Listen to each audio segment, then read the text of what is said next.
Hey folks, welcome to Tinker Forge. This is your humble tinkerer here. Today I wanted to walk through a brief guide on adding custom lights to snazz up the Hyperdrive on your Razor Crest, give it some glow.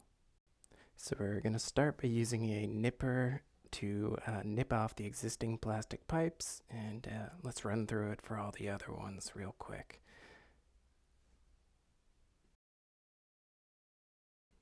Okay, so now we're going to use a small needle or pin to mark the center of our holes, and then we'll drill a few different times using different size bits, working our way up, and then slide the fiber in last. Okay, from here we'll rinse and repeat. Get all of the individual holes drilled around the base and the sides, and then we will slot in the fibers through each of them, connecting in the center and then heat shrinking it up into a single source LEDs can go in and light it up.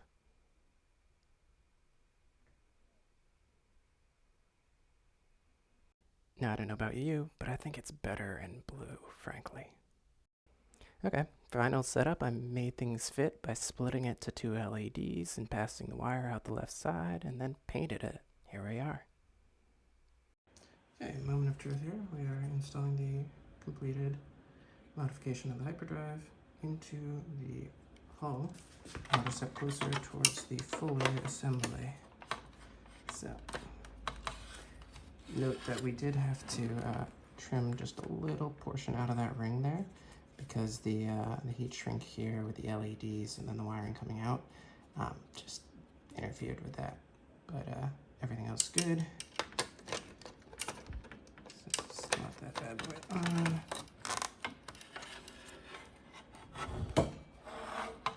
And let's see. Let us see.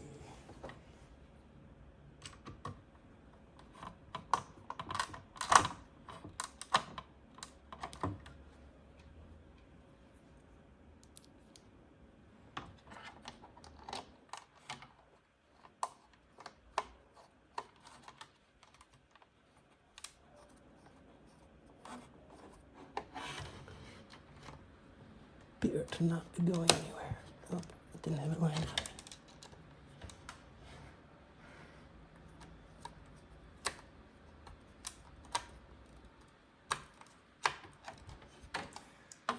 This is the world's worst screwdriver. If you put any pressure on it, the head slides back in.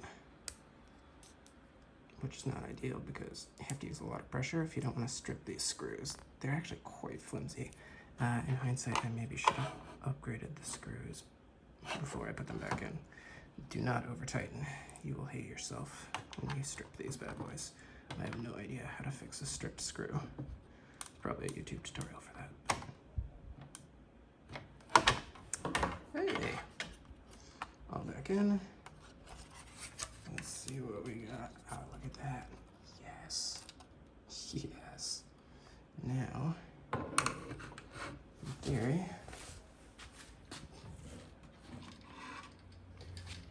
this will all then sit nicely with top shelf power distribution. And you can see I've actually got this Hydra rigged up here. I'll out my space better a little. Sorry. Got this Hydra set up to allow us to connect the power. See, red to red. Red to red. A little bit of an important piece there. I never want to short something out. Reverse the polarities is no bueno. So, I'll go like that. This will tuck in nicely in that little nook there. And let's see what happens.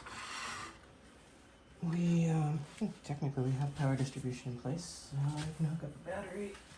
Yeah, convenient. And the left wing is the source of power, so here's the left wing.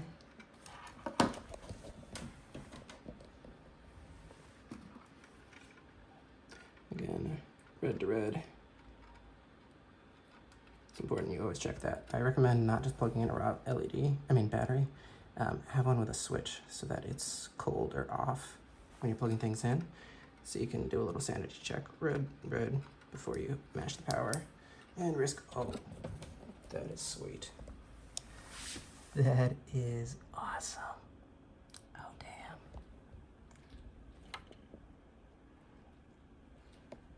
I mean, decent amount of work for a piece that's gonna be like hidden under a panel most of the time, but that is so cool, I gotta say.